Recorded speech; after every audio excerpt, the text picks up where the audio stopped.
You are listening to Grammy's Rocket Chair on RLM Radio. The girl of your dreams has got to be in some bar. Sorry, boys and girls, but this is X-rated. So if you're under 18... Get out, goddammit! Get the point good. And now? Bend over.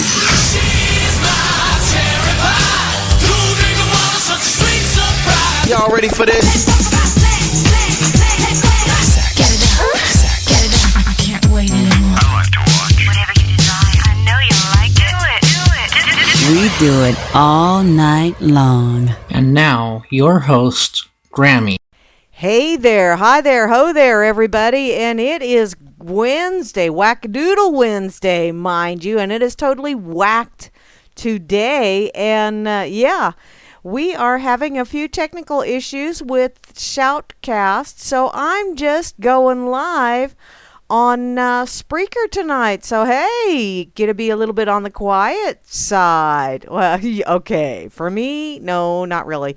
It's kind of thrown me off just a skosh so because I'm so used to doing my song first, and I don't have my song to do first, so I has to do Phantom. Oh, Phantom, honey, I just did you. Oh, my goodness. So, yeah, it is a WHACK-A-DOODLE Wednesday here in Grammyland. And it is a warm WHACK-A-DOODLE Wednesday here in Grammyland. And hey there, hi there, ho there, y'all. How you doing? Let's see. I'm going to go over and check Twitter real quick. I have another stalker. Yay. Hi, Jabberwocky. I see you tweeting over here. I also have, let's see, Barman. Yeah, Barman tweeted me over here the Spreaker link. So thank you ever so much, Barman, for tweeting that. I truly do appreciate it.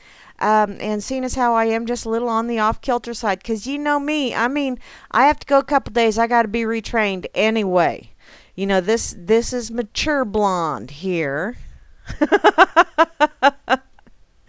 So, yeah, thank you ever so much, Barman. I truly do appreciate that. I'm going to have to, wow, it's kind of warm in here, and the AC hasn't kicked on yet, and my leash don't reach. Shit. Okay, over here on Fakey Book, let me see, who is over here? Hi, Pedro. How you doing, sweetie? And Angelo. Hi, Angelo. Hope you guys are having absolutely amazing. I think this is way late for you guys, or way early. I'm not sure. Pedro's over in Amsterdam, so I'm thinking way early for him. And let's see, who's the other one? Angelo. I'm not sure where Angelo's from, but he's a Dutch national. Cool beans. Okay, over here on that effing site, that wonderful Freedoms Network that Grammy and Bo Diddy have out there for y'all to use and entertain and share and all that fun stuff. I see Grammy is over here. I also see Java Doctor 2 is here as well. Actually, just plain old Java Doctor. He's just a single one. What is that? A single vaccine given to a 6-pound newborn is the equivalent of wow, the equivalent of a 180-pound adult getting 30 vaccinations on the same day. Yoinks! That's an awful lot. I also see the lovely Mary B is over here, and it looks like Estrella was over here as well. Man, that Estrella is an overachiever on the posting department. Wee-haw, gotta love her. She is quite the Estrella. Love her to pieces. Okay, and in the corner pocket, who do we have over here? But we have Nate is over here. I hope that's how you're supposed to pronounce that, sweetheart, because that's how I'm saying it. I also see JJ's is over here. Hi, JJ's. How you doing, sweetie? And I see that Moosey has logged in as well. And let's see, Demonic 722 is here. Wee! I got the duck, too. God knows how that happened, but I got the duck out of there. Me and the ducky, we's friends. I have 166 friendly ducks over here, and I think I've shot 5 because the little bastards didn't want a hug. So there you go. Okay, now over here in the RLM chat, which is where you need to be if you want to give me static, because quite frankly, if I tried to do anything on the Spreaker channel, I would just be so befuddled that, yeah, This is me here, peeps. Got me too many buttons to push, and I have a tendency to push the wrong button. That's just all there is to it. So, over here on the RLM, right up top, I see Barman, who is the most splendiferous bot in the whole wide world. He does have a sidekick now, or as Sock Puppet puts it, a bitch. So, hey, there you go. I also see Grimner is over here, who is the RLM god, don't you know? And Moosey! Hey, Moosey, how you doing today, sweetie? I hope you've had an absolutely awesome day. Oh, man, you can't get it on your Roku? That sucks, Java Doctor. Although I'm thinking, uh-oh, he probably can't hear that. Shit. Okay. Hi, Cyborg Noodle. Thank you ever so much for doing that, sweetie. Over there in the corner pocket, by the way. Let's see. The lovely Kate is here. Hey there, Kate. How you doing? I also see Asmo is logged in, but not chitty-chatting. The lovely Beth Z is here, who did an awful lot of chitty-chatting with Jay Dredd earlier today. Good old Hansel. And Chalcedony is in the chat, although Chalcedony has been the strong silent type of late. I see a double dip and a Chloe in here as well. And yeah, I'm here kind of sort of maybe because it is Wednesday and it's a whack-a-doodle day. And yeah, and I'm melting. Although, if the rains come in again tonight, I will just be a puddle. Goes well with the hot flashes, apparently. I also see Java Doctor and Java Doctor 2, a double dipping going on over here in the RLM. And there's JJ's over here as well. Hey there, JJ's. Once again, thank you, darling, for offering to let me broadcast on webcomradio.co.uk. Is that how that goes? But yeah. I would have to have a little bit more setup, and I would have to definitely have a couple of times of training because, yeah, the main reason why I haven't used the new ones that Grammy showed me how to do is because by the time it got around time for me to using them again, I forgot how to use them.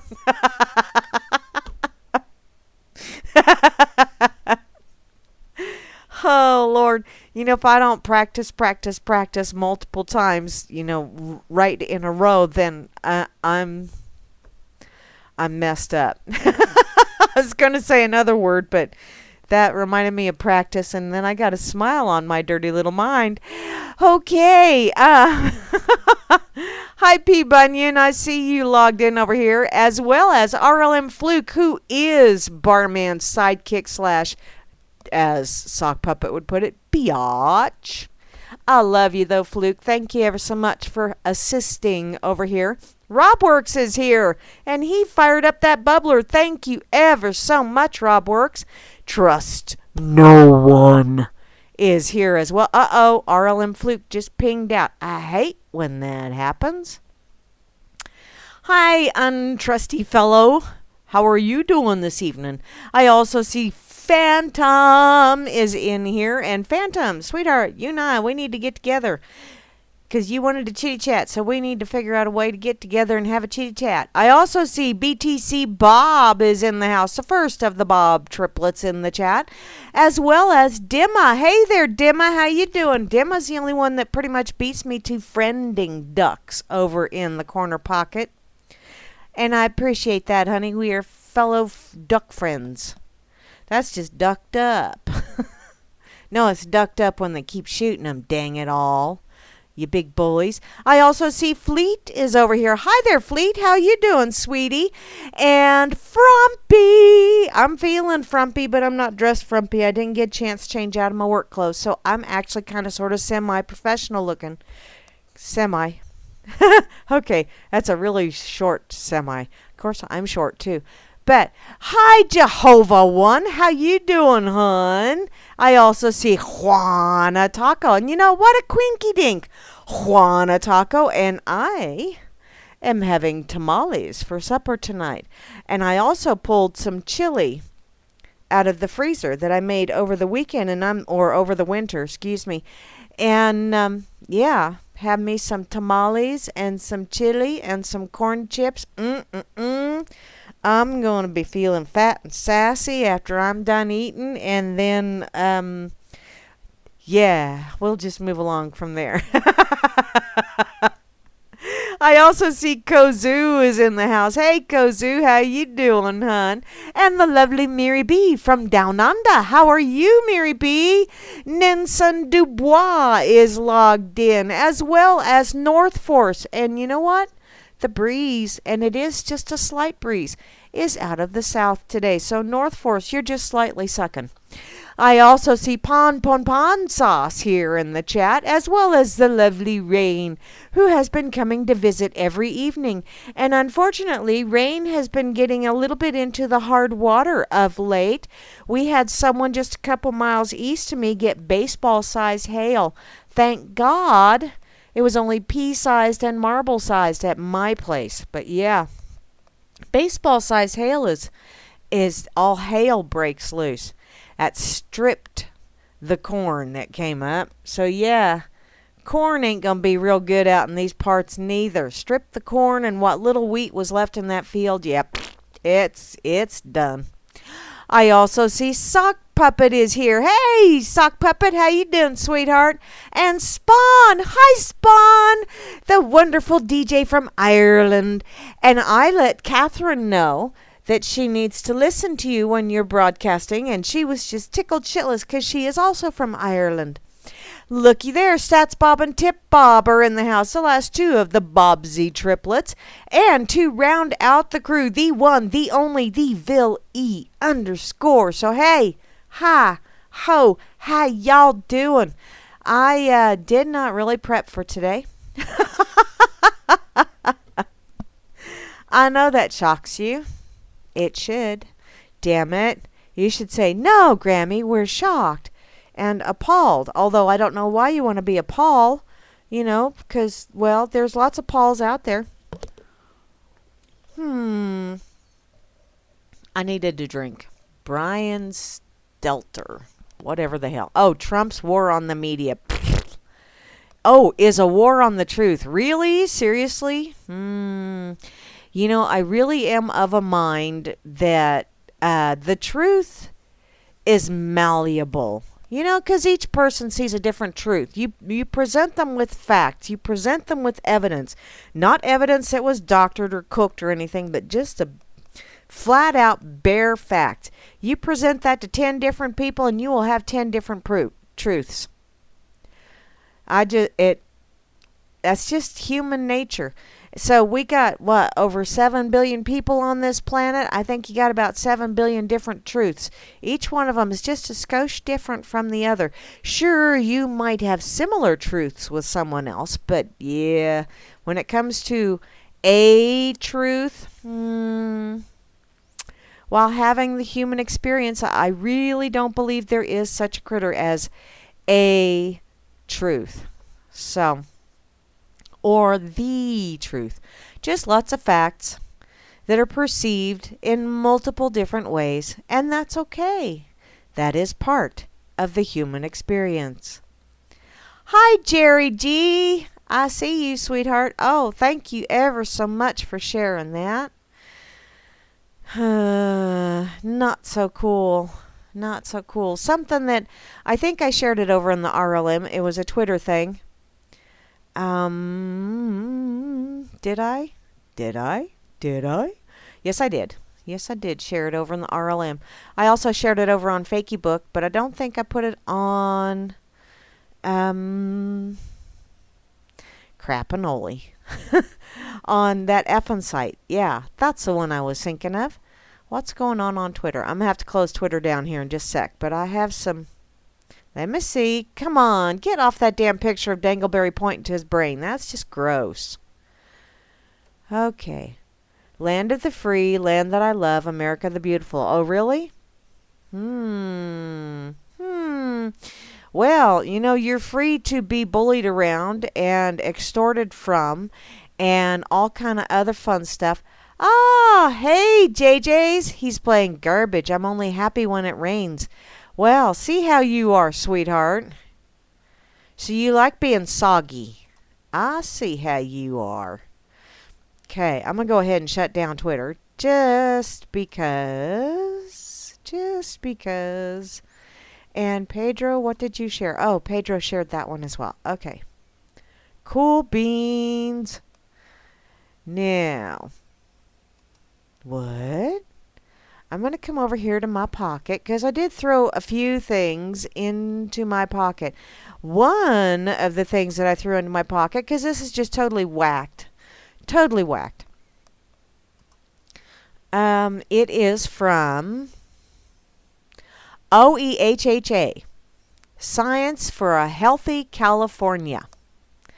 Glyphosate listed effective July the 7th of this year as known to the state of California to cause cancer.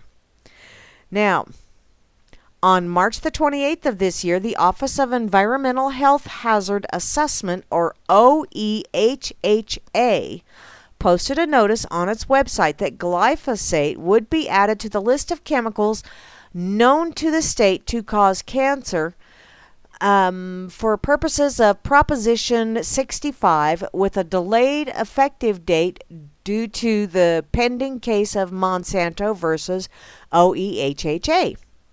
Monsanto's challenge was unsuccessful in the court trial, although the case has been appealed. There was no stay of the listing that has been granted. Therefore, glyphosate has been added to the Proposition 65 list that will go into effect on the 7th of July of this year.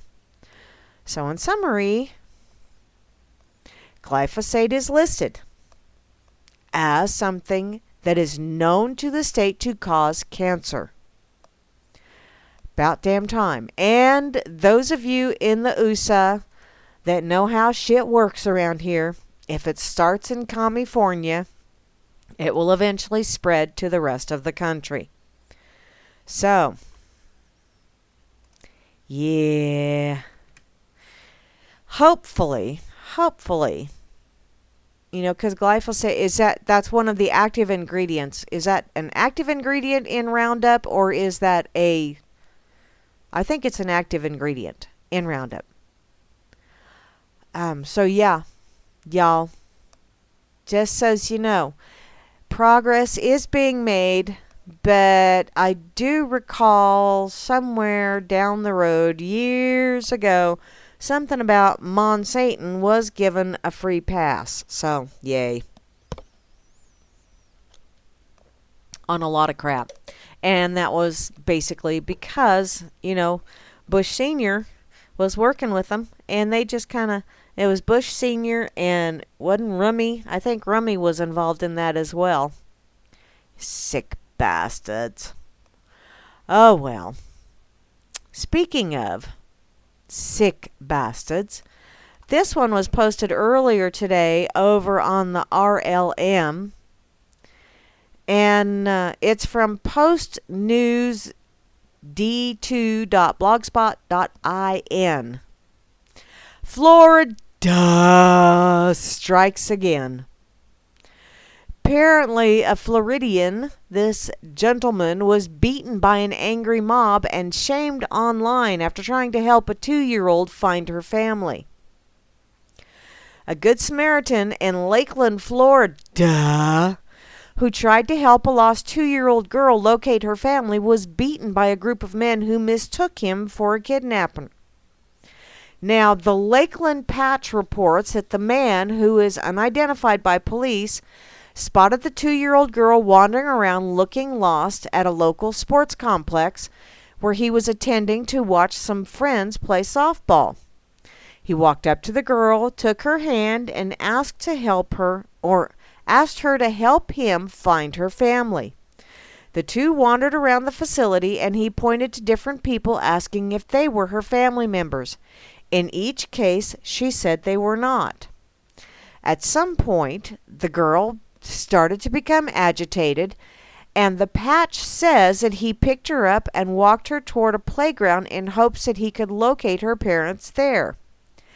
At this point, 3 men approached the man from behind, grabbed the girl from him, and hit him in the face repeatedly. Apparently, the men mistakenly believed the man was kidnapping the girl, although he told police that he does not want to press charges against any of the assailants. Police confirmed the Samaritan's account after talking with nearby witnesses who said that they saw the man asking about the girl's parents.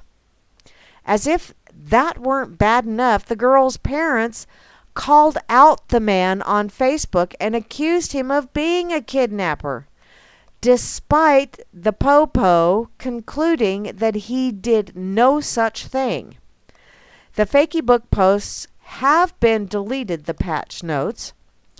We encourage people not to jump to conclusions or speculate, the popo said.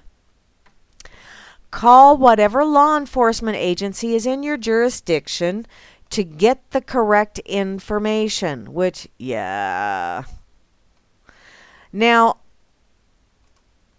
this is one of those things where you want to go, okay, you got good Samaritans that are stepping up and they're trying to protect children. That's their story. They're sticking to it. You got to give them props for stepping up and trying to rectify what they deem to be a bad situation. You also have someone that said that he was trying to help find the parents, and according to witnesses, that is what he was trying to do. Props to him for trying to help this little one find parents. And I think that is part of the problem in this world right now, is there are so many people that are afraid to step up and help.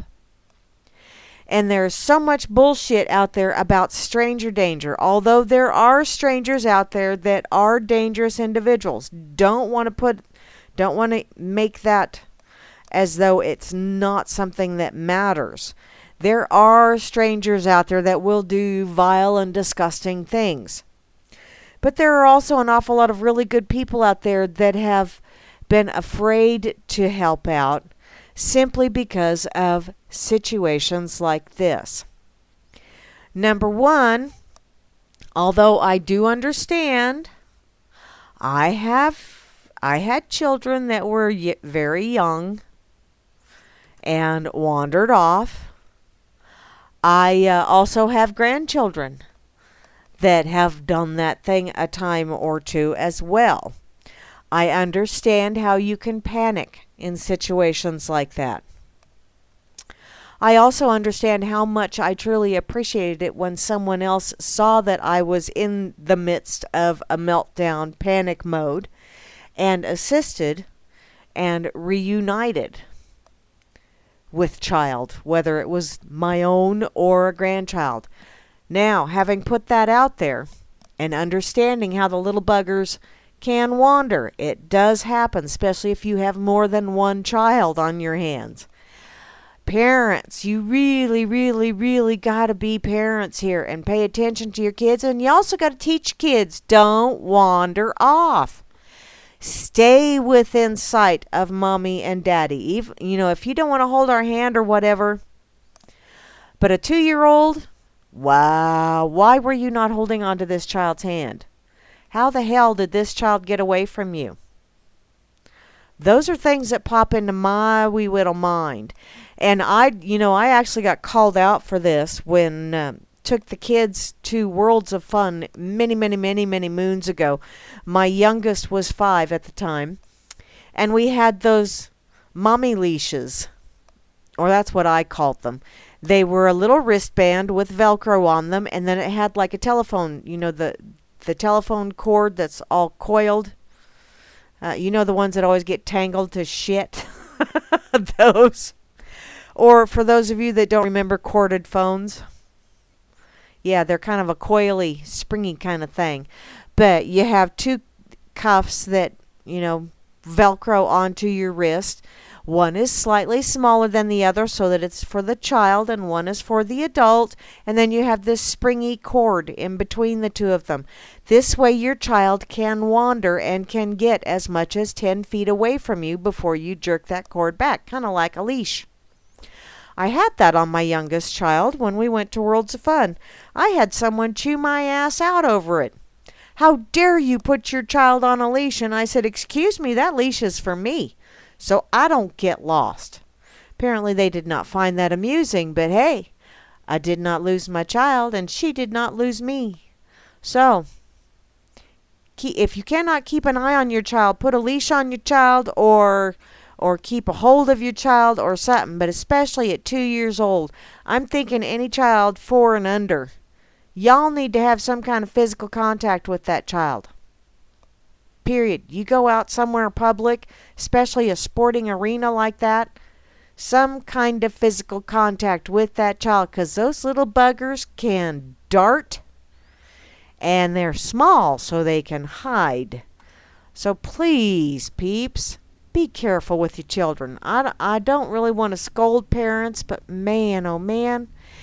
And people, before you start pummeling, please try and assess the situation. Ask a few questions before you start throwing blows around. Okay? Don't always assume the worst. I know that's kind of tough to do. Whole hell of a lot of fear-mongering going on in this world. And people are very distrustful of each other because of it. And that is truly sad. That is sad. We need to learn to start trusting our gut and trusting our fellow man a little bit more and behaving in a manner that is trustworthy. You know, and maybe we can eliminate a lot of these problems. And stop trusting the ones that are not trustworthy, aka politicians. Because them people ain't trustworthy at all. At all. So, okay. I'm going to put this over on Fakey Book as well. Let's see.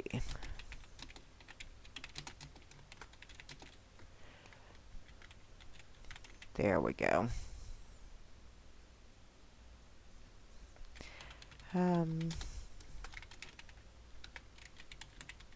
Thankfully. Okay, there we go. So, I am going to go see what's going on. What?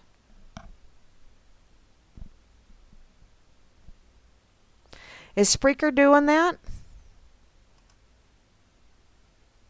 Huh.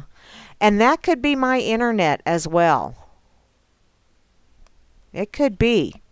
Because my internet has been messed up out here for a while. So hopefully the recording will be fine. Hopefully. Oh, Kate says it's fine there. Okay, thank you, Kate. Those of you that are listening, apparently there are people that are having issues with the Spreaker feed.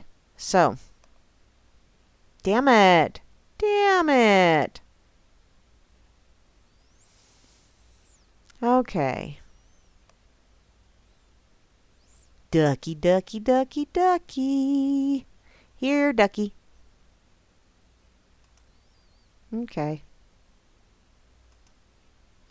So, let me go back to... Oh. Hey, did you know if you take a copper supplement... or take a copper supplement if you have weak muscles, are tired, or under constant stress. And yeah, it will help out. But you know, the other added bonus of doing that is that your natural color will go back to your hair if your hair is somewhat silvering. That's my story. Mine is somewhat silvery. Losing its natural pigmentation. I think that's the best way of putting that.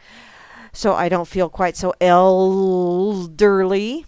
And, you know, speaking of things that, you know, as in elderly, let's just go with this one because, yeah. Seeing as how I'm on a roll on the elder thing. I found out today that my boss, or my direct boss, is young enough to be my child. which I told him that, he's lucky he's not my child, because I probably would have slapped him around quite a few times when he was younger. But he laughed, but I was serious. Oops. So I saw this, and it was just hot flash news flash. And this is from greenmedinfo.com. Don't remember where I saw it. I just saw it earlier today, so I threw it in my pocket. But it's dated May the 30th. And this is some menopausal info.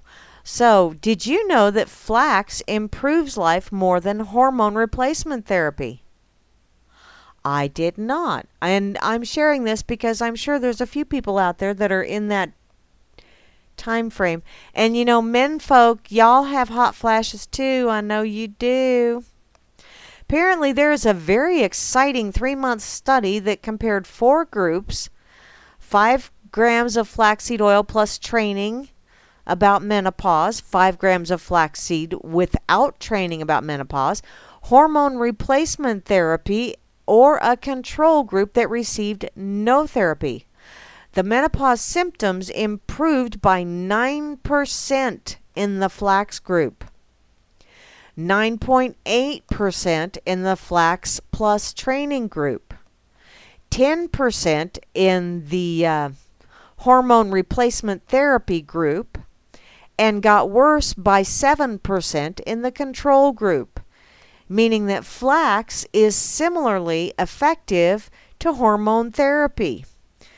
Actually, though, it is better because quality of life scores declined even more in the hormone therapy group than in the group that did nothing, but improved in the flaxseed group. So flax improves life for menopausal women more than hormones do. And the hormone therapy stuff, a lot of that is synthetic, so I can see why. Because your body is just not designed to incorporate or absorb synthesized stuff. Not as well as the au naturel. So, apparently, hops also help. Because the herb hops contains... it contains a really big word that I would probably sprain my tongue trying to say, which is a powerful phytoestrogen. And that one was hard enough for me to say. So this double-blind placebo-controlled study tried giving either 500 milligrams of hops or a placebo to 120 women with hot flashes for 90 days. On the green menopausal scale, the women on the hops had significantly lower total syndrome scores. There was a 90% decrease in the hops group versus a 3.6% drop in the placebo group. The women had significantly better scores for anxiety and depression, physical symptoms, hot flashes, and loss of interest in sex. Egad! Apparently, hot flashes dropped by 94.5% in the hops group, but by only 0.8% in the placebo group. The hops are very safe, and there were no adverse events. Also, ginkgo is very good because many women experience some loss of libido with menopause. A note, I did say mental pause because it causes that as well. Researchers conducted a triple-blind, placebo-controlled study to see if ginkgo biloba could help. 63 menopausal women were given either 120 to 240 milligram or is that milligrams or micrograms? mg of ginkgo biloba extract or a placebo for 4 weeks. Sexual desire significantly improved in the ginkgo group compared to the placebo group. 64.5% of the ginkgo group reported moderate to great sexual desire compared to only 34.4% in the placebo group. So, gentlemen, if you love a lady or are with a lady that is having issues, you might want to get some ginkgo biloba for her. Just saying. Fennel is also a new herb that is very helpful for menopausal women, as well as fenugreek, whatever fenugreek is. Oh, it's of the fenugreek seed husk extract. Those two are very helpful. But one that I was really surprised about was tomato juice. Now, I absolutely love tomato juice, and I just happen to have some tomato juice in my fridge. But tomato juice does help with menopause. And what's more, it also helps with blood fats, which is a new use for tomato juice and a new option for menopausal women. The study included 93 menopausal women. 41 were premenopausal, 17 were perimenopausal, and 28 were postmenopausal. And 7 had their menopause medically or surgically induced, which I'm thinking is probably having some kind of surgery, such as having the ovaries removed or something along those lines. It's what I mean, it doesn't really get into it. But the women drank 200 milliliters of unsalted tomato juice 2 times a day for 8 weeks.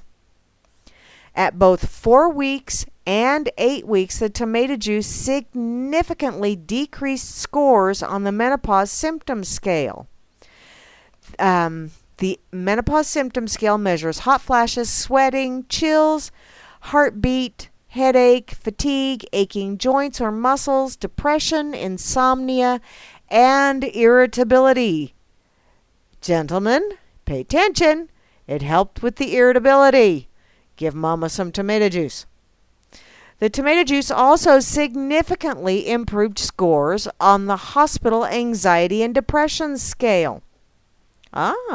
Showing that tomato juice helps both the physical and psychological symptoms of menopause.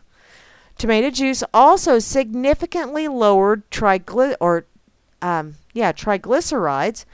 and had a beneficial effect on heart rate.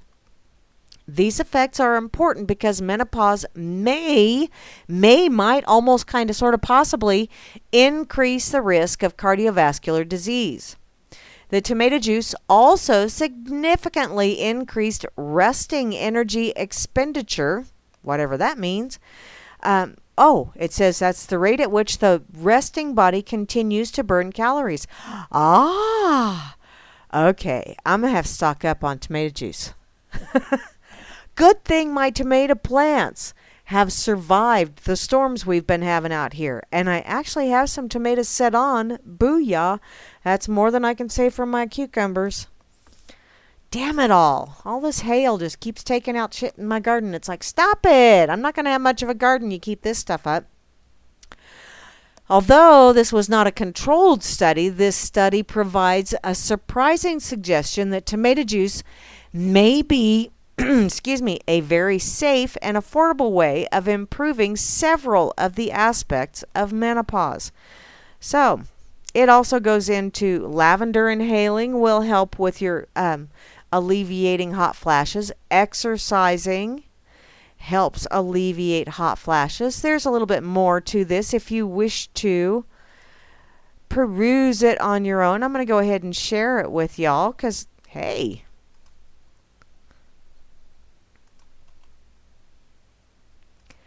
STFC Daza. Hey, STFC Daza, how you doing, sweetheart? Let's see. Oh, it's Daz. Hi, Daz. How you doing, hon? If you're a friend of Spawn, you're cool. Okay. Blast like rogue policeman who attempted Venezuela coup. He's a James Bond Rambo action film star? How cool is that? Honey, you don't use film props for trying to take out a government. Film props usually are not all that effective.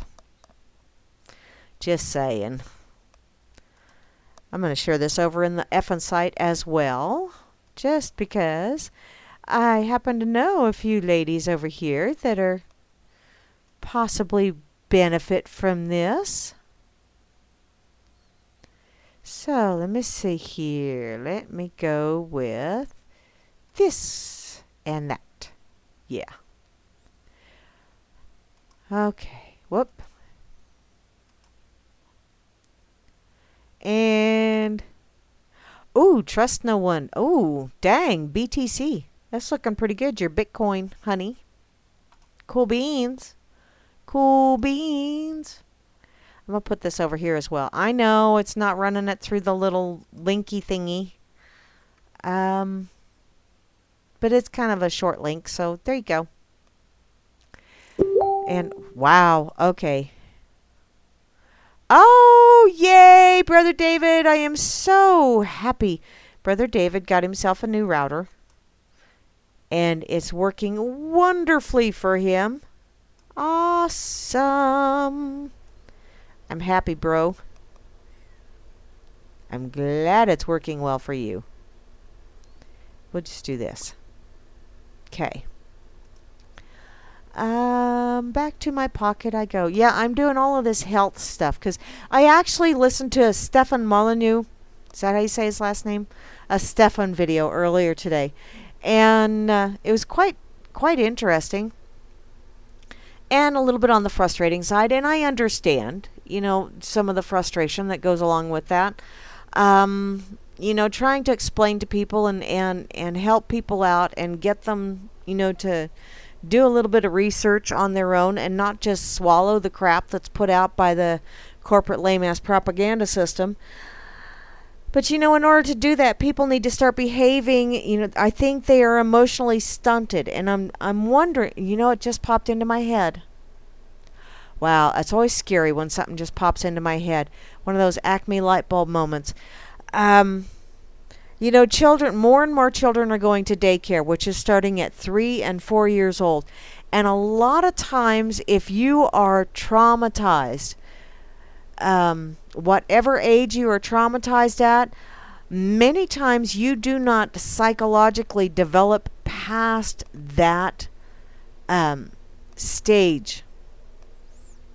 So I wonder what the hell is going on in these daycares, that there are so many young adults out there that are behaving like petulant 3 and 4 year olds.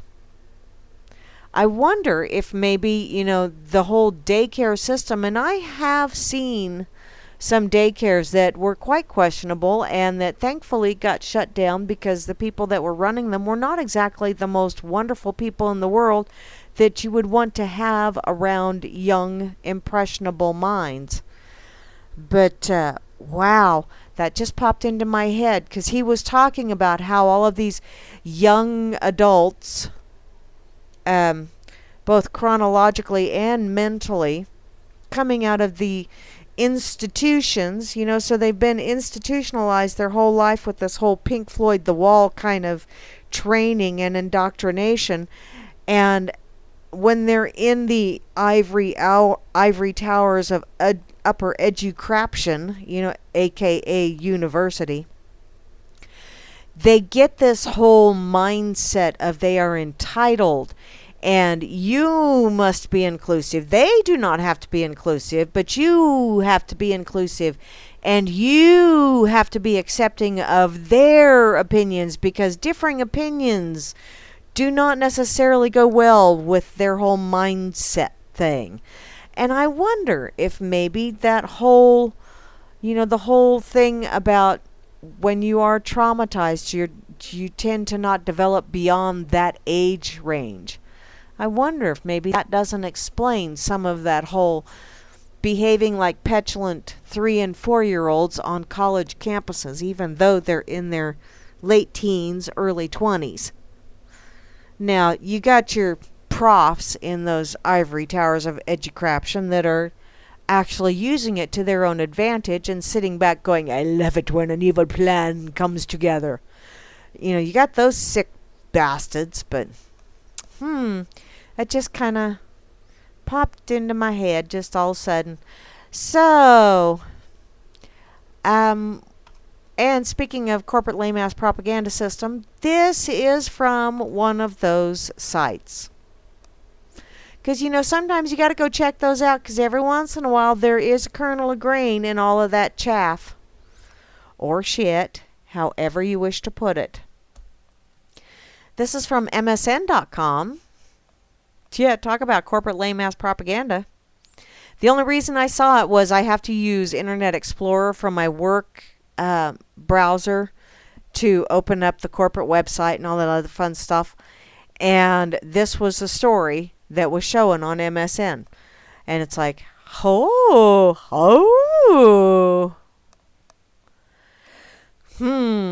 So, the natural flavors ingredient is a total lie.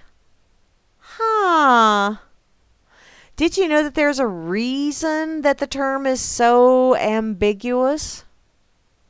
While natural flavors sounds like a promisingly healthy ingredient, a closer look at what's actually beneath the umbrella term reveals it may not be. There's an awful lot of things out there that are natural flavors, like shit, that I really do not wish to have in my food.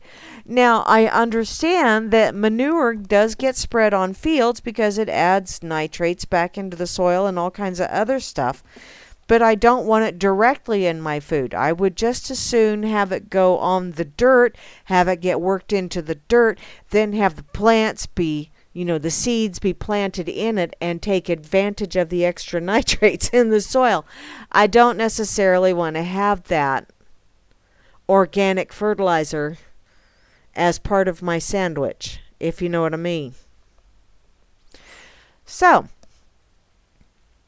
if you think about it, if the ingredient was really just a simple and healthy flavoring, say fruit juice or honey, wouldn't the label just name the actual food instead? Well, that is I'd like to know the answer to that.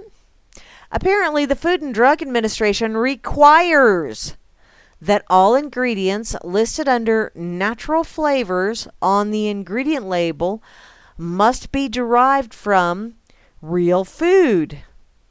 However, real food is an umbrella term in itself.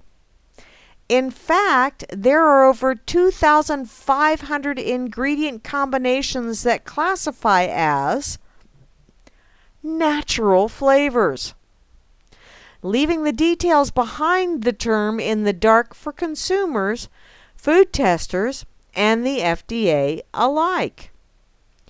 The only people who really know what goes into the natural flavors used in so many of our favorite foods are the manufacturers themselves.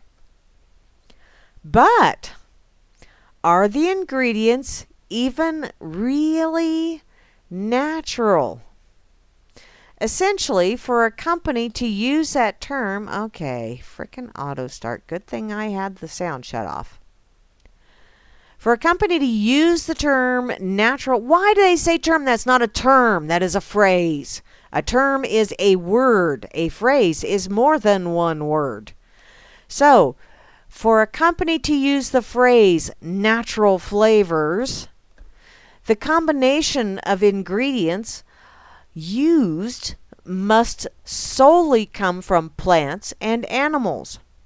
However, a single natural flavor can comprise over 50 ingredients, some of which can include unnatural additions, such as preservatives and emulsifiers. Yummy! These additives to the otherwise natural methods of flavoring food and drink are often synthetic and inherently unnatural. Yeah, synthetic is usually unnatural. Food and beverage companies often get away with sneaking chemicals and preservatives into otherwise clean and organic foods simply by pairing them with other natural ingredients and deeming them as natural flavors. I love when you have the quotation marks because that makes it all magic. Fuck you. F-bomb, the first one of the night. But don't panic. This might not be such a tragic discovery. According to food scientist Daneshwar B. Chauhan, I know I butchered that name, who's a PhD, president of the food research company SRIM Enterprises, we should be thankful for these synthetic additives are involved. I was thankful. Yeah. You know, there was an awful lot of things that in my younger days I was extremely thankful for, and now that I'm older, I look back and I go, I was thankful for that. That's almost a thank you, sir, can I have another kind of situation right there. In any case, they have little to no real adverse effects on our health and serve to keep the natural foods used in manufacture fresh and safe for consumption. That's their story and they're sticking to it. Little to no adverse effect. Didn't they say that about glyphosate a few years back? However, the time for hiding is over. So why sneak additives into products under the blanket labels such as natural flavors? Apparently, food companies are beginning to get more honest and real about what's going into their food. In fact, Chauhan agrees consumers are demanding it. Some companies, such as Spendrift Seltzer, are realizing the fallacy of natural flavors and making changes. Spendrift CEO and founder Bill Creelman reported to Well Plus Good that he tried to get to the bottom of what natural flavors were being used in his company's drinks. When I asked our supplier, no one would tell me. It was time to make a change. Excuse me. His company began using 100% fruit extracts rather than crafty combinations of mystery ingredients. You know, kind of like that mystery meat that goes into that Mick Whopper or that Mick Cheese or that Mick whatever. It's mystery meat, I tell you. Or those McNuggets or any kind of chicken nuggets for that matter. Do they even put chicken lips in those things? Hopefully, more brands will soon follow suit. Let's see.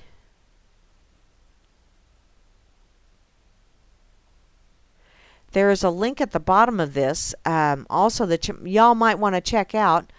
21 things that happen to your body when you stop eating processed foods. It's a gallery thing, though, so I'm not real sure I want to go there or not. So, Oh, Spawn's going night-night. Night-night, Spawn. Rest well, sweetie.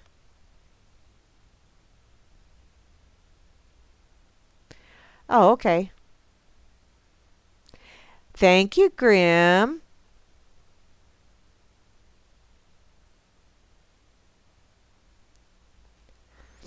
It tastes like natural. I see how you guys are. Yeah. It tastes like natural, all right. Have you tried this shit? It tastes natural. Tastes like natural shit. Harken back to the days of the McShitburger over in Japan. JJ's, you did what? Oh, you had a masturbation party? But, oh, that's just really sad, honey, if no one came. Apparently, you're not a master at it.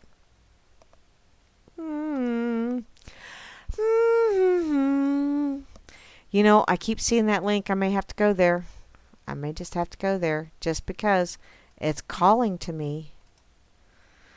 We're just going to use that little emoticon. Now, I'm going to go back here because, yeah, I got to see just how much of a... What? Okay. Let me see. Anna see. Oh, it is a picture thing.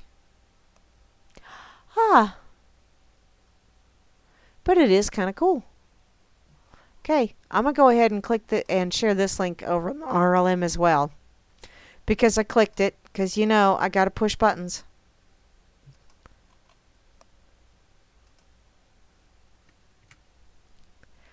Oh, see? Now Sock had more fun. Did you use a sock? And no, don't answer that. Don't answer it. It's okay. You don't have to. Let's see. Oh, looks like I'm just going to go ahead and read these real fast, or at least read the little top thingy. Number 1, headaches won't hit you as much. You know, I haven't had a headache in a long time. Number 2, weight loss will be much easier. I had someone ask me yesterday if I was losing weight, and I said no. But apparently things are firming up, which is okay because, yeah, working out in the yard tends to do that. Number 3, you'll be happier with your hair. Oh, hey! Hey! If you're worried about thinning hair or dull hair, guess what? You stop eating processed food and your hair will be happier. It is an extension of what you eat. You will have more energy. Ah, see? Stop eating that processed shit. You won't have so many mood swings. Okay.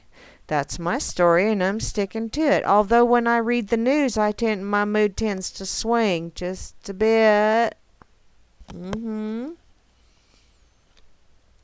Your skin will improve if you eat fewer processed foods. You won't age so fast. Okay. I should have done this a long time ago. Your nails will get stronger. Okay, I gotta admit, my fingernails are getting pretty damn tough. Because, yeah, I can actually use my fingernails for screwdrivers if I need to. They're getting pretty darn tough. Number 9, your cravings will be easier to control, which that is true as well. And a lot of times if I do have hankering or a craving, I just go to the fridge and I get me a carrot and start munching on carrots. And if it gets to the point where I'm down to the end of the carrot, well, I give the rest of it to BB, and she just loves the hell out of it. You'll actually want to work out. Okay, I want to work outside because I want to work in my garden because I want to have fruits and vegetables. Falling asleep and staying asleep will be easier. Yeah, because your body is getting the proper nutrients that will help you, help it produce the hormones that either help you go to sleep or stay asleep. Number 12, some of your cellulite will fade. Oh, hey, getting rid of the cottage cheese thighs. There you go. I know there's a few of you out there going, did she really say it? Yeah, I did. You'll have improved muscle tone. Well, see? I'm eating healthier and I'm working out. Go figure. Number 14, your hormones will have a shot at being balanced. Okay, they'll have a shot at being balanced. But let's face it. There's certain times in your life when they just kind of get a little wonky or wacky. Whatever your perspective is. You won't get so sick so often. Okay, let's see. I'm trying to think. The last time I was sick was because I ate something that did not agree with me. That's pretty much the last time I was sick. Your blood sugar will stabilize. That is a good thing because they keep saying there's so much pre-diabetes, but they look at that symptom instead of actually looking at the cause of this. And some of it is the shit you're putting in your body. Number 17, you won't be so constipated. There you go.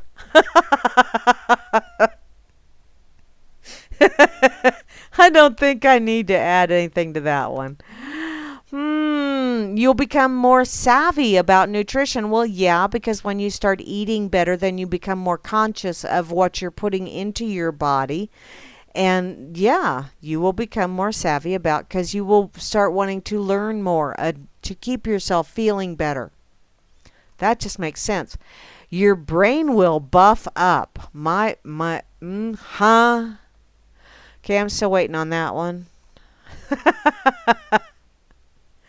Your eyes will brighten. Okay, my eyes have brightened, but my vision really has not improved any more than it did like a year or so ago. I think I've reached a plateau on that one. You'll start to hate processed foods, which, yeah, I really am getting to that point. Although every once in a while, I do still get a hankering for a glazed donut. But not a Krispy Kreme donut. I do not like Krispy Kreme donuts. Don't know why. But store-bought cookies, no, can't do them. Can't do them. I can't even eat Girl Scout cookies anymore. That's what's really sad. I bought a couple of boxes of Girl Scout cookies when the little Girl Scouts come around with my annual fix. And I wound up giving them all to my grandbabies, or all but a couple of cookies, because, I had one of the little lemon ones. Those, I used to think those were really good, but now no, lemon zingers, I think that's what they call them. And the thin mints. Those were the two that were those are my go-to Girl Scout cookies. And I had one of each, and that was just pretty much it. It's like that just don't, nah. So I wound up baking my own cookies. Not necessarily lemon zingers or thin mints, but I baked cookies of, from what I have in my pantry, and I did that, and I was a happy camper. So there you go. Let's see. One of them is a quick tip on, okay, the rest of those are just quick tips on how to begin eating better. So, and eating fewer processed foods. That is one of the benefits of living out here in the boonies. I do have to admit that, where we grow a lot of this stuff. And I have a very good friend that has connections with a grain grinder, a personal grain grinder. Not one of them big ol' honkers, but one that I can go and get me a bushel of wheat or a bushel of corn or what have you, and grind my own meal or flour with it. So hey, I'm looking at starting to do that this fall. I think that will be just spiffy. So I'm just going to go ahead and share that one as well, and put it over here on the effing site too, real quick. Dang, I'm an hour into it already. Holy smokes. We will do, where's the other one? There's another one. I know there's a little guy that's pointing to his mouth. Where does he go? There he is. Okay. Feed me, Maurice. Okay. Oh, Java Doctor left. Where'd you go? Oh, a workout in the hot tub, huh? Well.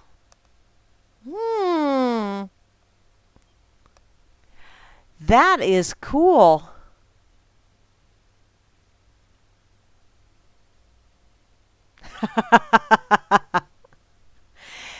Actually, Sock, my oldest daughter, when she was still living here in the state, her next door neighbor had a grain grinder, and every morning she ground up enough wheat to make, so that she could make, I think by the time my daughter moved, she was making 4 loaves of bread every morning.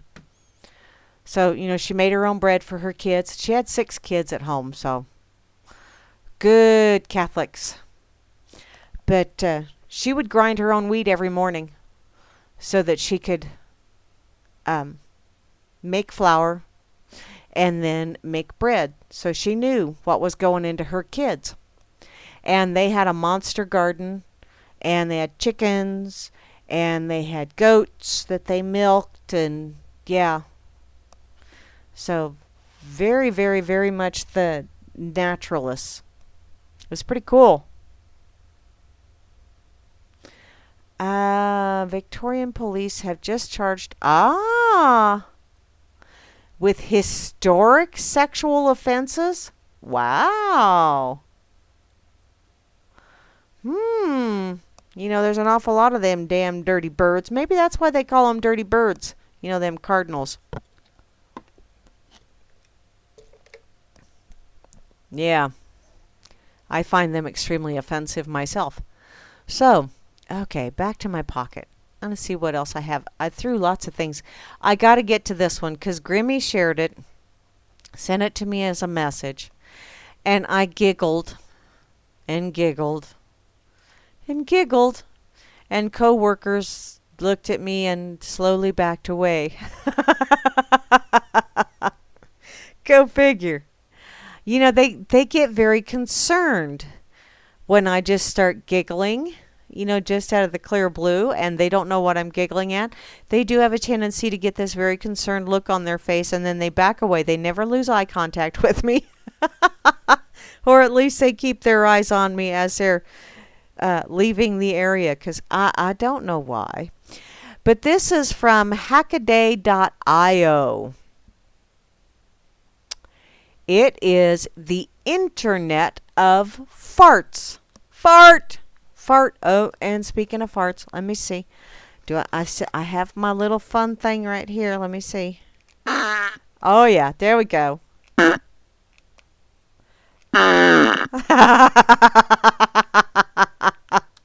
Alrighty. So, now that I've done that, been obnoxious and disgusting and all that fun shit, which, farts are just turds honking for the right of way. In any case, the description of this little item is, or the description of the article, maybe I should say, all mammals on this planet fart. Every damn one of us expel noxious fumes from our hinder ender, or blow intestinal kisses, however you wish to put that. As mammals, humans fart too, except for women, those genteel women who go, "Excuse me, sir, I must leave the room because I had the vapors. Don't you know?" And maybe that's why they have that big bustle on the backside of those long dresses too, so that when they really let one rip, you don't see the skirt flutter. I don't know. I'm just posing that as a suppose. Oh well. These are especially when alone and in cars when they commute to work. Well, I try not to do that when I'm in the car commuting to work, and if I do, then I have the windows down.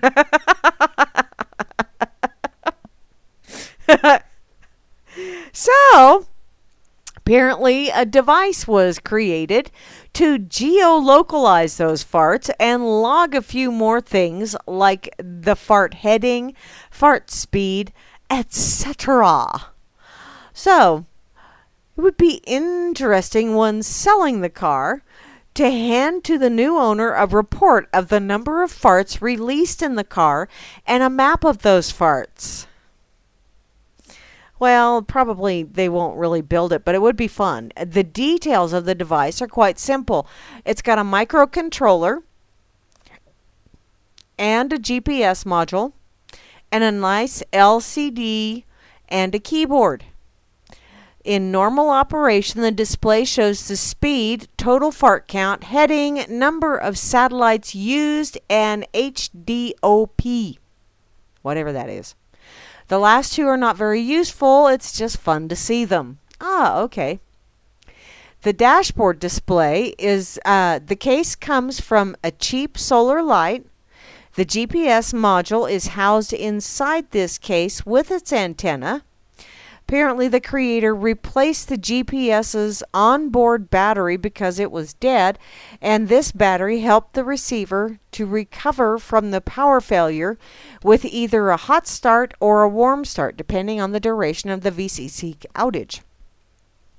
The LCD is a monochrome 1 used in reverse video to minimize glare at night, and it has a high contrast for a better visibility in full sunlight. Cool! Now, the operation of this lovely little toy that I know everybody's going to just rush out and go, I want one of these and I want to buy it from Amazon just to piss off Walmart. In any case, the operation of this is when a fart is released, a simple press on the star key will log the coordinates, speed, heading, and then a simple survey is displayed. The star key is a good choice because the symbol itself looks like, well, you know, every mammal's fart's output port. Now, if you wish to cheat, and not report them all because you think you just might be, might adversely affect the resale value of your car, you just don't have to push the star button every time you have those vaporous emissions. The survey is only 2 simple questions to get some farting stats. What was I thinking at that moment? And what was the fart size? The survey is optional, and a quick fart log can be done with a simple press of the star key and then 0. But the most interesting is the GPS fart heading and speed. Do I usually fart turning my back to some places or country, or do I fart more at high speeds? Oh, wow, this could really be a scientific kind of thing, 'cause science is so pure and all, and fact-based, and the results of the scientific experiments are always so factual as well, or fartual, as the case may be. Unfortunately, the device was not ready when this individual got the new car, so the first farting month doesn't have any GPS and survey data, which that's about 45 farts. Wow. Alrighty. So uploading farts to the cloud. Hey, did you know you could upload farts to the cloud? You can have noxious vapors in the cloud. How cool is that? So that cloud would turn kind of would it be kind of a brownish green? It makes me wonder. The data isn't manually uploaded to data.sparkfun.com every Friday. Apparently, this individual likes this cloud service because you can do burst uploads. Oh, cool. So you can do like a rat-a-tat-tat of fart uploads to the cloud and really make that cloud take on some noxious vapors. Grammy. This is just... Okay, what is... Oh, they have data analysis at the bottom of it as well. Okay, so the data analysis. Okay, I'm thinking I'm in big trouble. First, let's look at some numbers. I do fart a lot in my car. Okay, now this is the author's comments here. This is not mine. So just don't get this. I'm just reading this as the first person. Never mind. At the time I'm writing this, I own my car for 70 days and farted 219 times over a distance of 3,067 kilometers. Oh, so this is someone over there, across the pond. That works out to be a fart every 14 kilometers or 3.13 farts a day. The average person, according to scientists, farts more often than that. I do fart at an average speed of 39 kilometers an hour, and the maximum farting speed is 104 kilometers an hour. That's good for me because the speed limit around here is 100 kilometers an hour. Well, so your farts actually propel you then. That's cool. Apparently the problem is the heading, because the average fart heading is 180.86 degrees. So in average, I fart turning my back to the North Pole. That could be the cause of the polar ice cap melting faster. But worse than that, I fart turning my back to Santa Claus. And I'm uploading those farts to the cloud. And he is flying in the sky on Christmas Eve. So apparently I'm in big, big, big trouble. Okay, given that the cloud is a metaphor, so do Santa flying is a metaphor too? Do those metaphors cancel each other out? And is Santa going to really get my farts in the face on Christmas Eve? Apparently, this individual wants some internet help on this. So y'all need to just kind of, I don't know, contact whoever this is and let them know that, you know what, Santa Claus is being pulled by a team of reindeer. I don't think he's going to notice your noxious emissions.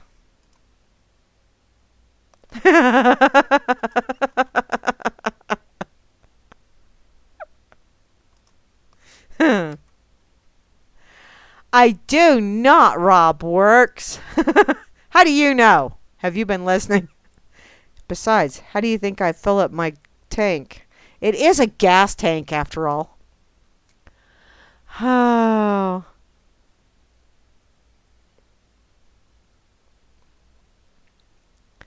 Okay.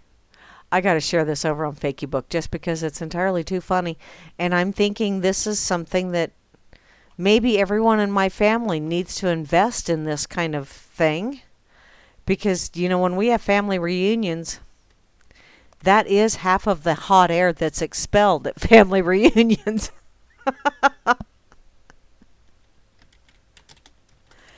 Oh.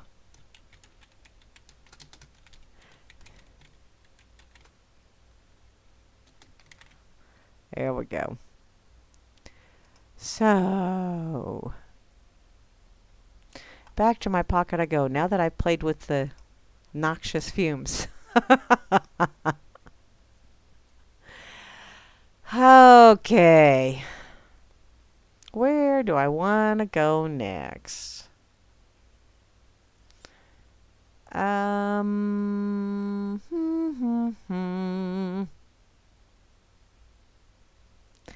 I think I want to go up here. This one is one of those, really? And it's that wonderful state, again, my favorite state in the whole wide world. Also a state where Sock resides. I'm sorry, Sock. This is from apnews.com. Man sits in jail while drywall powder is mistaken for cocaine. Yeah. Apparently, a Florida man spent 90 days in jail after the popo who stopped him for driving without headlights said white powder found in his car was cocaine. But Carlos Kashi, I hope that's how you pronounce your last name. If it ain't, that's how I'm pronouncing it, walked out of jail last week after lab results determined the powder in the handyman's car was actually drywall. Kashi tells WFTV, what the fuck? They just forgot the first T. He repeatedly told officers that the substance was drywall. But after running a check, they found that he was on probation for marijuana and cocaine charges in 2015. So, and Kashi says that the canine alerted on his vehicle and an officer field test was positive for cocaine. Now, I'm thinking, number one, what is the efficiency of those field tests? What is the accuracy of those field tests? What is the accuracy of the canine alerting? There's so many questions that go into this thing. And, the officer, did he know what the hell he was doing? Okay, that was kind of a rhetorical question. Apparently, court records show that he was denied bond because he was accused of violating probation. Took nearly 3 months for lab test results, which were negative for cocaine. So, this just pretty much lets me know that, you know what, if they want to toss your ass in the Gray Bar Hilton for a while, they're going to toss your ass in the Gray Bar Hilton for a while. And it doesn't make a shitting bit of difference how right you are or how wrong they are. You're going to have an extended stay in the Gray Bar Hilton. Just because.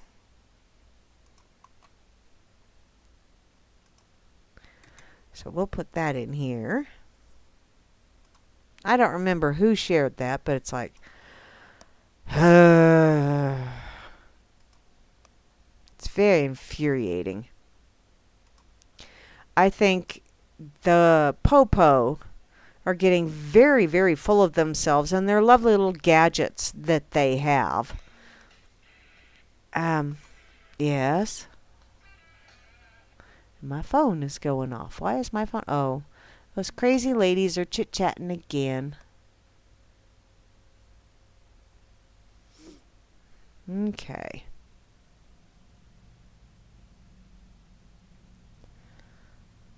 Let's see. We'll do that and that. Okay. What's going on over? Okay. So, back to my pocket I go, because I think I had one more thing. All of this lovely stuff. I mean, yeah, I also have the zero hedge. Walmart warns truckers it will no longer work with them if they move goods for Amazon, which is like a fuck you who? So you're going to tell me you're going to use extortion and threats and tell me that if I pursue my livelihood by hauling for whomever I can get a job with hauling for, especially if I'm an independent and I just go and hook up to a trailer, you're going to tell me that if I wish to haul for a certain company that you will no longer use me. Okay, fine. This is something that I can see backfiring. And I got to tell you, I have been doing an awful lot, and right, wrong, or indifferent, I have been doing an awful lot more shopping on Amazon of late. And then whatever I don't purchase on Amazon, I purchase at my local grocery store.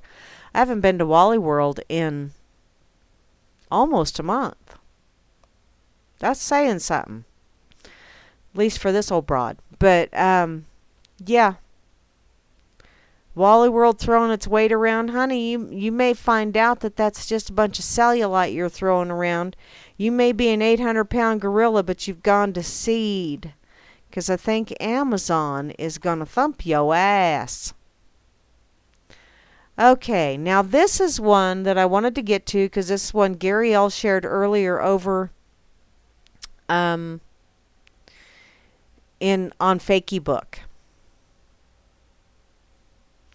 And it's from the thoughtcatalog.com. And considering all of the BS that's going on right now, you know, Russia, the whole Russia influencing the American election, as if America doesn't try to influence elections around the globe itself. But, oh no, pay no attention to that shit. Why, we weren't happy with the results of how the election turned out in Syria, so now we're bombing the shit out of them. Or we're arming the people that are exploding all kind of shit over there. Or we're saying that we just know we have this crystal ball, ami, and we can see that they're going to do something bad, so we're going to nail them before they do it. Hello, International Thought Police. So, you know, with all of this false flag bullshit going on, all of this fear mongering going on, all of this fake spewage going on. Thank you, Gary L., for sharing this, because, yeah. 20 diversion tactics. Highly manipulative narcissists, sociopaths, and psychopaths use to silence you. And manipulative narcissists, sociopaths, and psychopaths, you could say that very easily by saying politicians and corporate lame-ass propaganda system individuals, like CNN and MSNBC and pretty much anyone that is in that kind of, I can't say all of them, but I'll bet you'd be pretty safe to say at least 90%. So toxic people such as malignant narcissists, or psychopaths, and those with antisocial traits engage in maladaptive behaviors. I was thinking more of manipulative, but maladaptive is what it has here.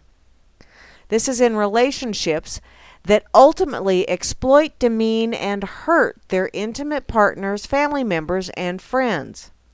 They use a plethora of diversionary tactics that distort the reality of their victims and deflect responsibility, because it's not my fault that I'm an unmitigated, unrelenting, unrepentant, anti-tolerant individual that demands that you be accepting of my views and discard your own views because they are contrary to mine and I don't like them. So therefore, it's not my fault that you're an asshole for actually thinking on your own.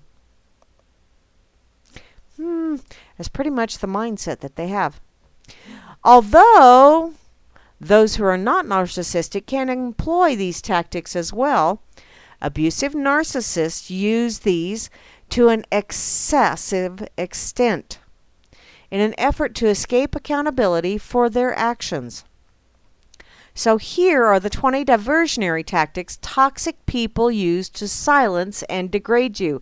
In other words, the 20 diversionary tactics that are pretty much the handbook for anyone in politics, anyone in the mainstream media, anyone that decides that they just plain don't like you because, hey, you actually think for yourself and will not swallow the bullshit.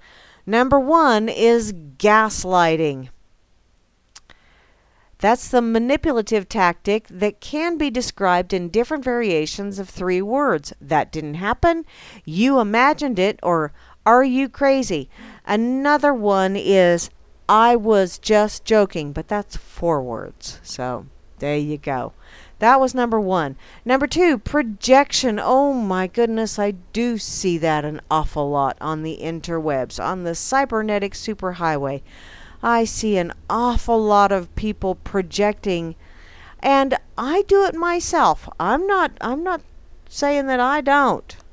I try and catch myself when I do. I try to apologize if I misunderstand someone. Don't always do so, but I am human, therefore, and to err is human, and some days I am super human. Some days I really am. But when you project toxicity onto others, when you are conversing with someone else, and no matter what they say, you take it as a dig, or something that's being divisive towards you or insulting towards you, you are projecting, because you're expecting that. Maybe you don't feel good about yourself. I don't know. There's an awful lot of people that are projecting out in the world, and I think that's intentional. I think that's part of the whole thing of this mass brainwashing campaign that's been going on for the last several thousand years, I think. Shift the blame. Not my fault. Just because I stabbed you in the back doesn't give you a right to bleed on me. That kind of thing. Number 3, nonsensical conversations from hell. Okay, I have to admit, I have been involved in a few of those. I have instigated a few of those myself. I have had a word salad. I have dished up a word salad from time to time. I have also had circular conversations with people.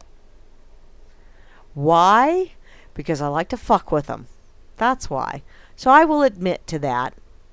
I will admit to that one right there. Number 4, blanket statements and generalizations.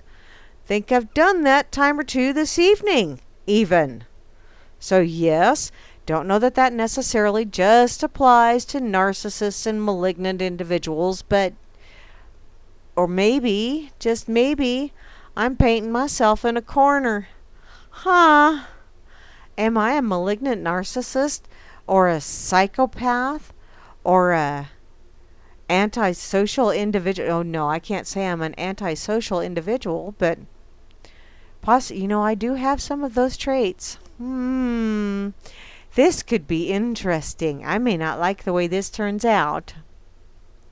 Number 5, deliberately misrepresenting your thoughts and feelings to the point of absurdity.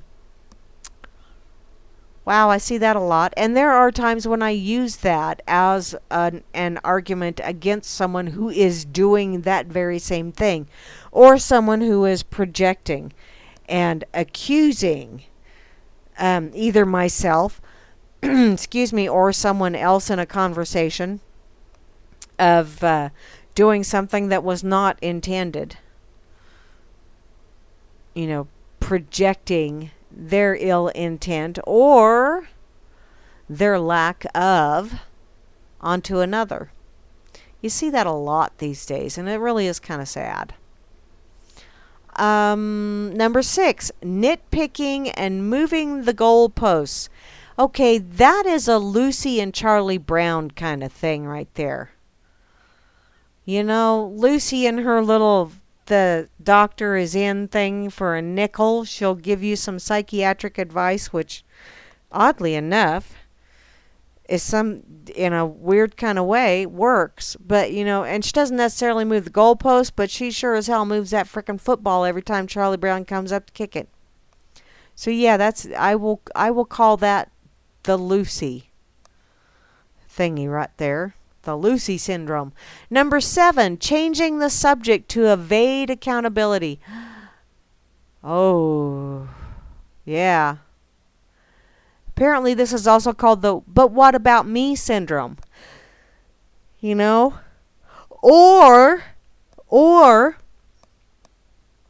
now there are real descriptions to these. I'm just reading the little headings because I am getting I'm down to the last half hour, so want to get through this thing. I also see this as not just the "what about me" syndrome, but oh crap, now it's gone.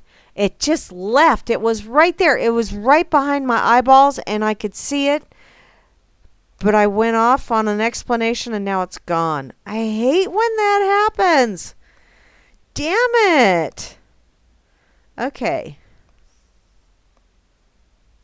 It'll pop into my head probably about 2 this morning or in the morning, and then I'll just say the hell with it. I'm not going there. Let's see. The covert and overt threats. That's number 8, which, yeah. And that's the covert, that's the passive aggressive bullshit. Like the, "Oh, why don't you just die?" Or "Why don't you just go shoot yourself?" Or "Why don't you just go eat shit and die?" Okay, I've been known to say that a time or two myself.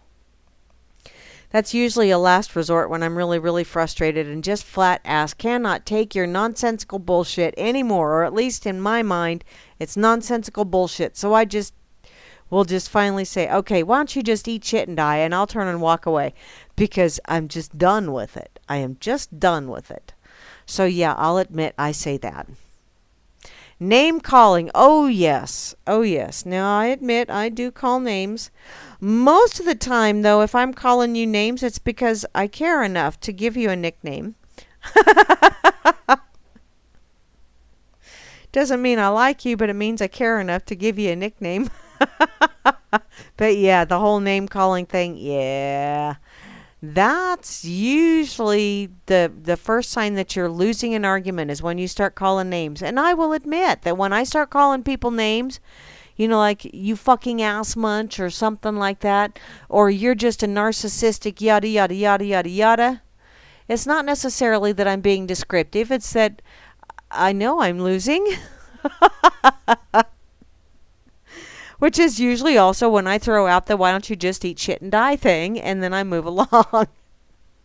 I admit to it freely. I am human. I will do that. Destructive conditioning is number 10. Yeah. I gotta expand on this one a little bit because I want to know what this destructive conditioning is.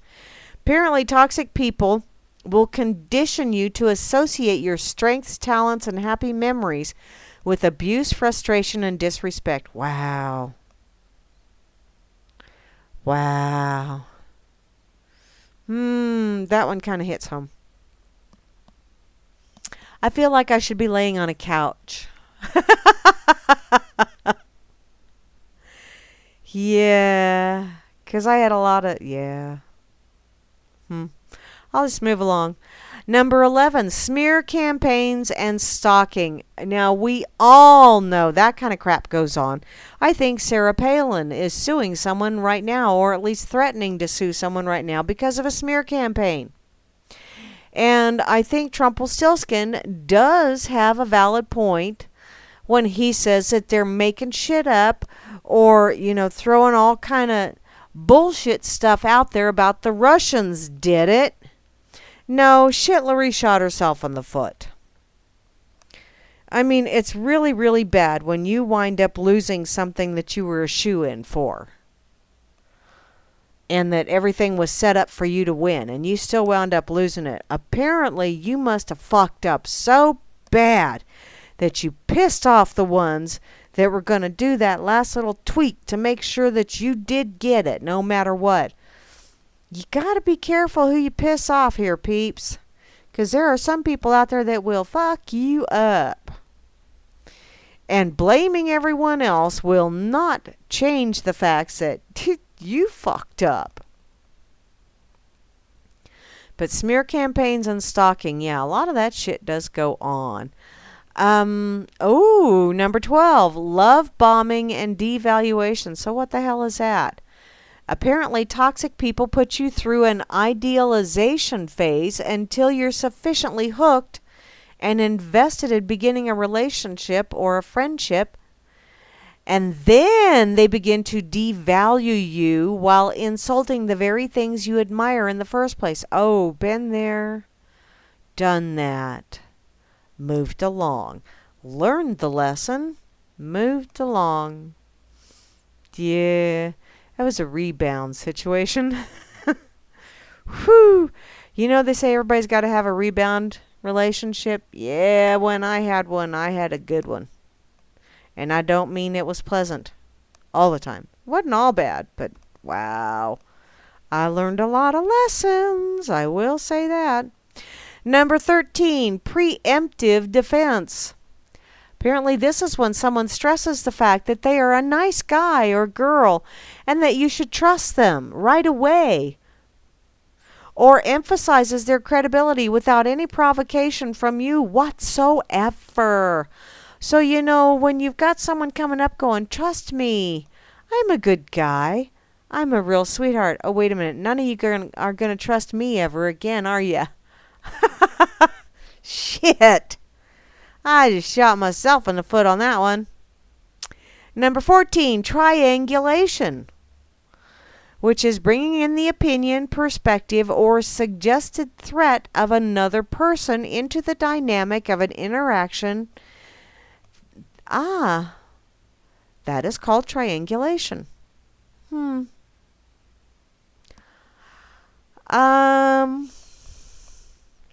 You know, I really do think that a lot of these things are things that we have all done at one time or another, but maybe it's just those ever so wonderful narcissistic or toxic people that have made it a fine art. Maybe that's the difference.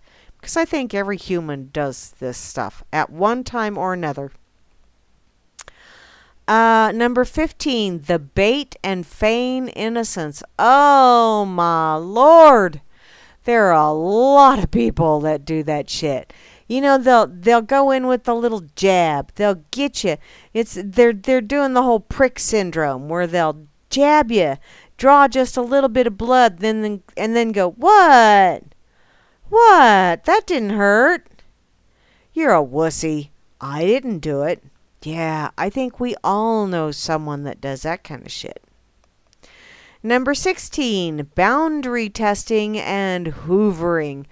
Oh, yeah, those that are hoovering. But baby, it's because I care. But baby, I'm just interested in all aspects of your life. But I just really want to be helpful. Yeah. Number 17, aggressive jabs disguised as jokes.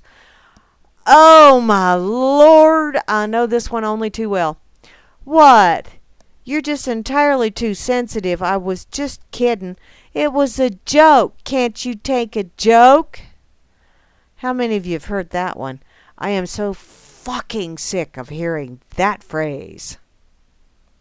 It is not a joke. If I'm joking, I will tell you. Well, no, if I'm joking, odds are you'll get it. If you don't get it, then it's like, well, obviously that wasn't a joke because nobody laughed.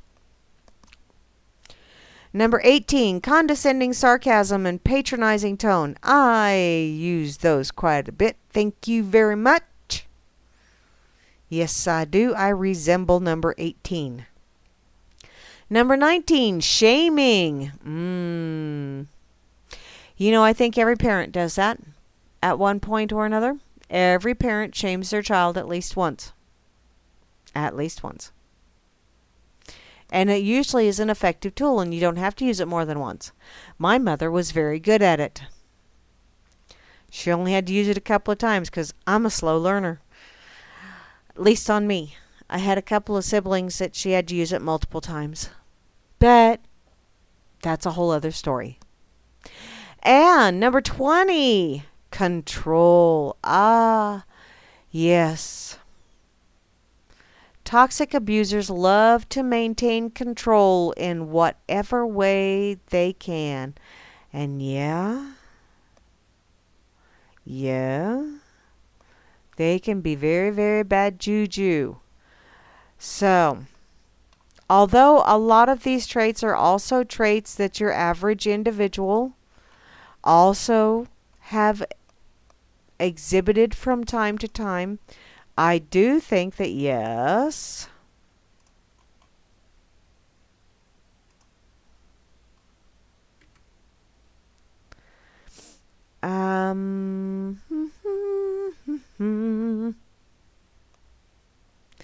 yeah, Grammy, those were some rather overt threats, weren't they? That I was, oh.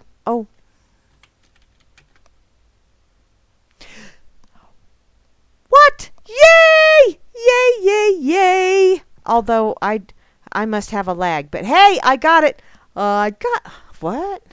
Okay. 6.212 seconds. Booyah! I don't get very many ducks over here. I've made friends with... Oh, my work one has made friends with ducks. Never mind.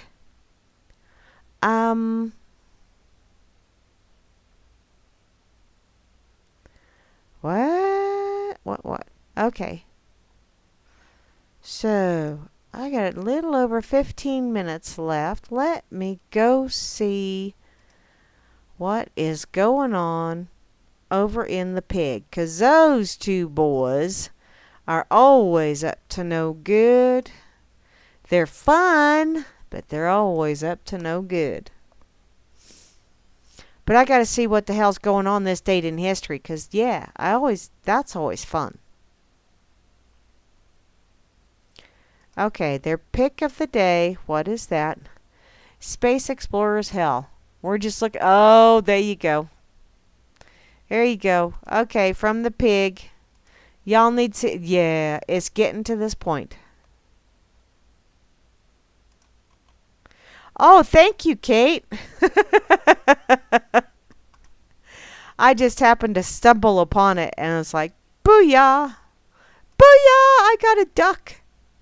So, the word of the day over here on the pig is committee, which is a group of supremely uninteresting people whose sole purpose is to gather together and make sure that nothing of note is ever accomplished. That is probably one of the best, most descriptive definitions I have ever read. Thank you, gents, for that one.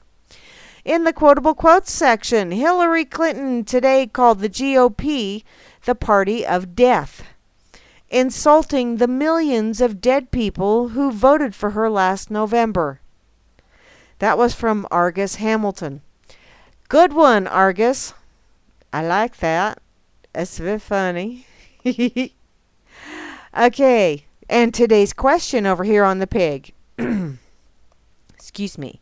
To the fine folks in America's heartland, you have endured dust bowls, drought, and tornadoes, but can you handle a new craze bound to invade your towns called Hambomania? I don't know. What is Hambomania? Is that a hint? Hambo, are you going to be traveling and stopping to see this crazy old lady? That would be way cool. That would be totally awesome. Hambo and your lovely bride? That would be cool. I would even take you out for lunch. Even. I would. I'd even pay. Instead of just taking you to a nice place to eat, I'd actually even pay for your meal. Just saying.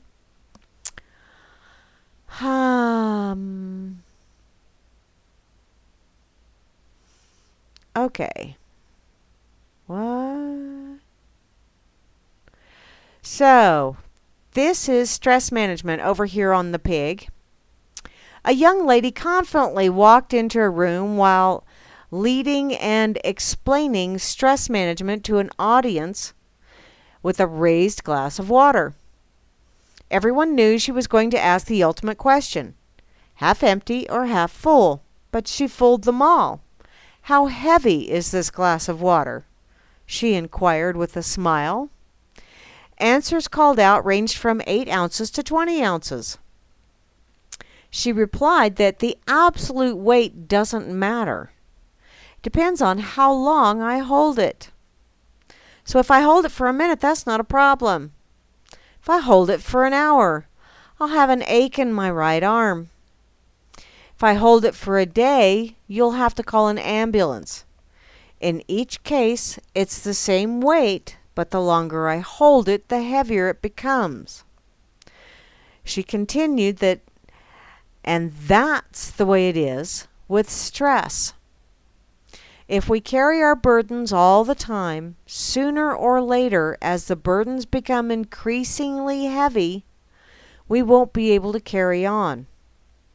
As with the glass of water, you have to put it down for a while and rest before holding it again.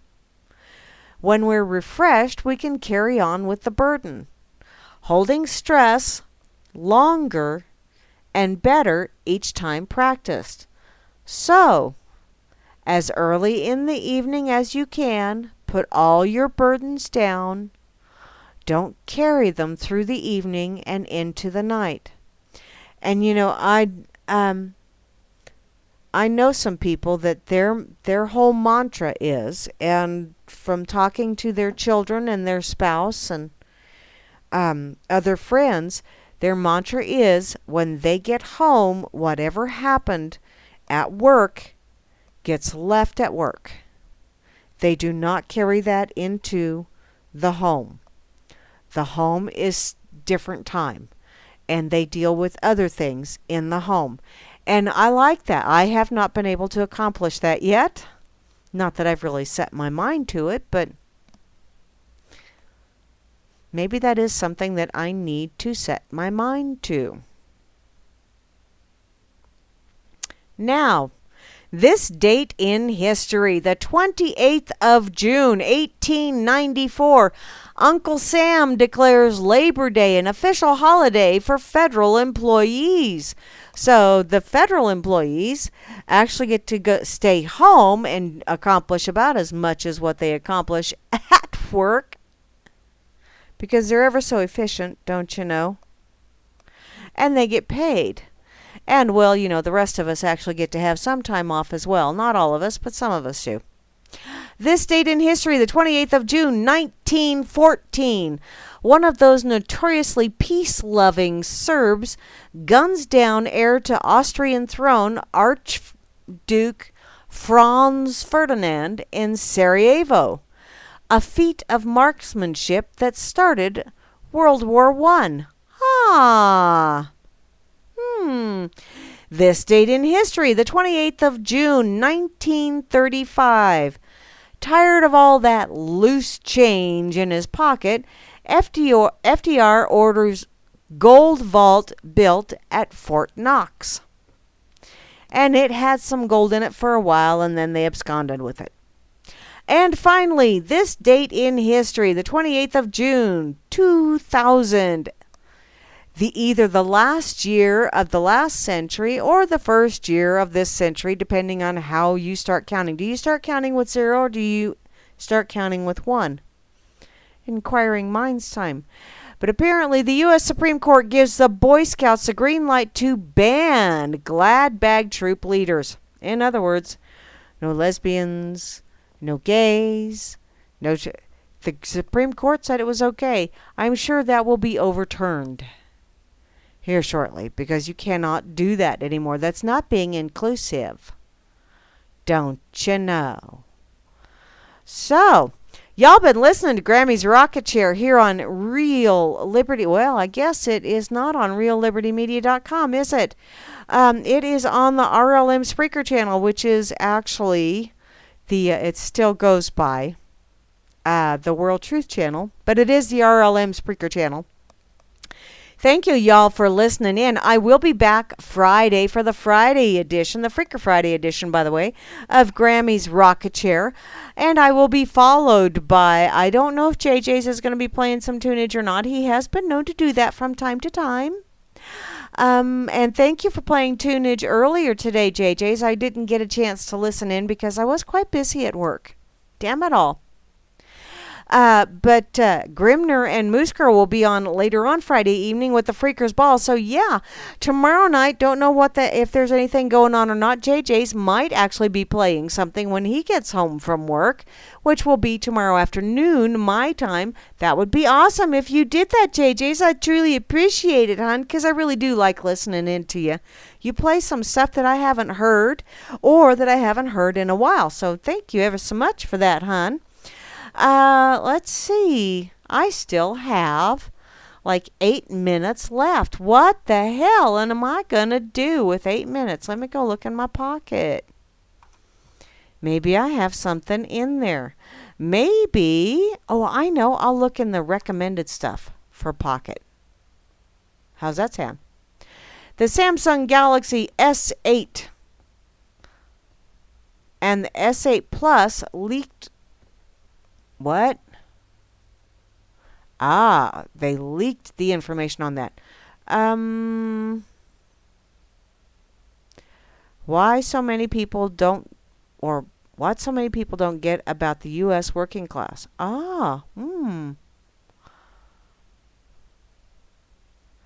Okay, I gotta go this. dailymedical.info. Let's see what the heck that is.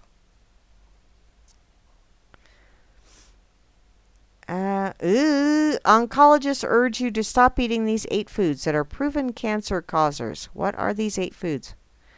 Refined sugars and artificial sweeteners. Yes.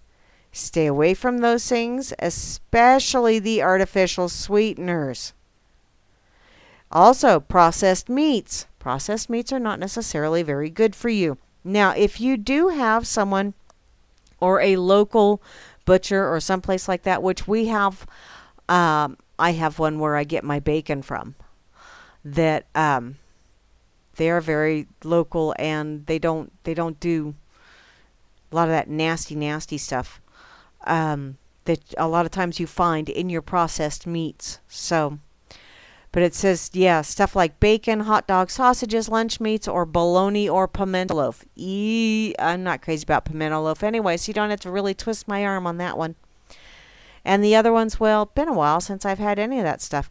Number 3, farmed fish. Yeah, farmed fish is not cool. A lot of times that stuff is fed, ground GMO grains.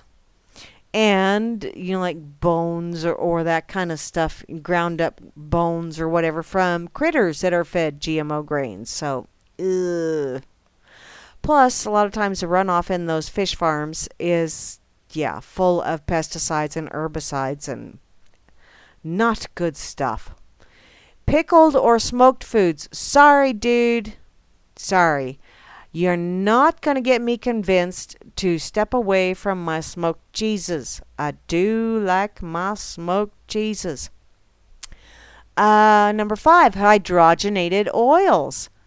Also known as trans fats. Well, okay, I don't have a problem with stepping away from that. It does say instead to use extra virgin olive oil or extra virgin coconut oil or palm oil. What about peanut oil? Is peanut oil okay? Number 6, potato chips. Oh, that is my weak spot.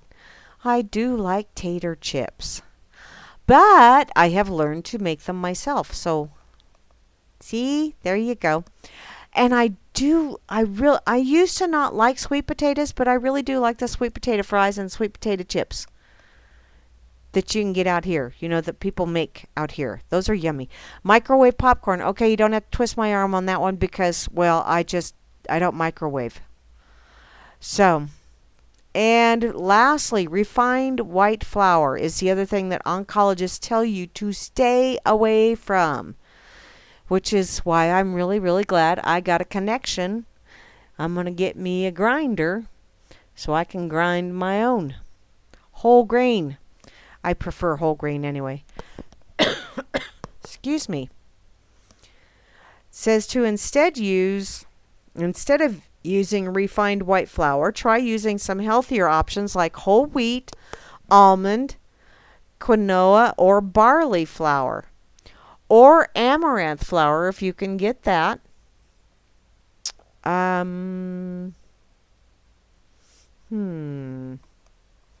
think that's the only one I can think of offhand. There's entirely too much crap that they're GMOing. Slutty olive oil, I don't know, Grammy, but everybody seems to think that they want to. What is it with you menfolk wanting virgins all the time?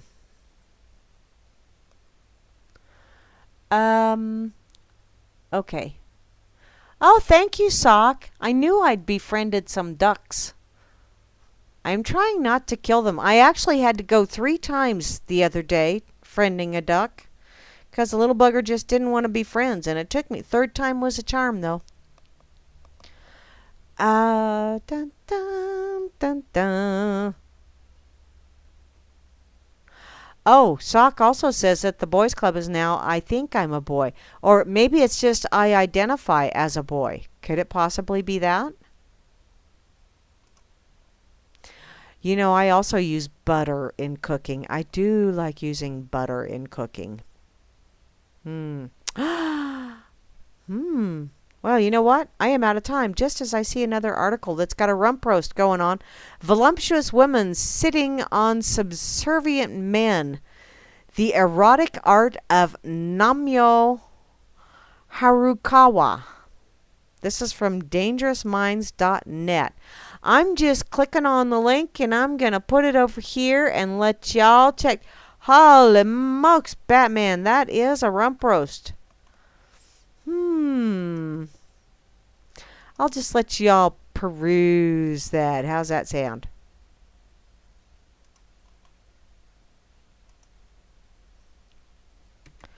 What's that?